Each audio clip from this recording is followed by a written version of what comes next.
எந்த ஒரு நிலையிலும் சிவபக்தியை கைவிடாதீர்கள். அது எப்படிப்பட்ட துன்பம் வந்தாலும் சரி, எப்படிப்பட்ட கஷ்டம் வந்தாலும் சரி, மனம் என்ன உங்களை போட்டு குழப்பினாலும் சரி, அந்த மனம் சொல்வதை சில நேரங்களில் வந்துட்டு புத்தி கொண்டு ஆராய வேண்டும்.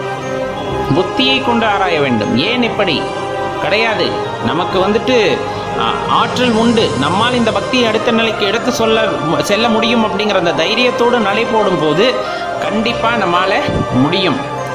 அப்போ தடை வருது, இடைஞ்சல் வருது, என்னால் முடியல அப்படின்ட்டெல்லாம் இறைவனின் மீது வைத்த பக்தியை வந்துட்டு திரும்ப பெற்றுக்கொள்ளக்கூடாது.